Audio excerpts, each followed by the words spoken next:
বাংলাদেশি বংশোদ্ভূত স্পেনের নাগরিক মারিয়া মিম, যিনি ছোট পর্দার অভিনেতা সিদ্দিকুর রহমানের স্ত্রী ছিলেন। ২০১২ সালে বিয়ে করেছিলেন তারা। বিয়ের ১ বছর পরই তাদের সংসার আসে প্রথম সন্তান আরশ হোসেন। তবে স্বামী সন্তান নিয়ে সুখের সংসার থাকলেও ২০১৮ সালের শুরুতে বিনোদন জগতে কাজ করতে আগ্রহী হয়ে ওঠেন মিম।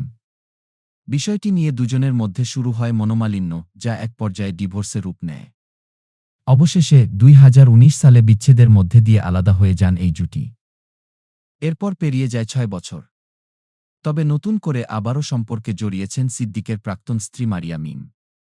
সম্প্রতি ইনস্টাগ্রামে এক যুবকের সঙ্গে একটি ভিডিও প্রকাশ করেছেন তিনি নিজেই, যেখানে নিজের ভালোবাসার মানুষের চেহারা ঢেকে রাখলেও ওই যুবককে আমার ভালোবাসা বলেই সম্বোধন করেছেন এই মডেল ও অভিনেত্রী।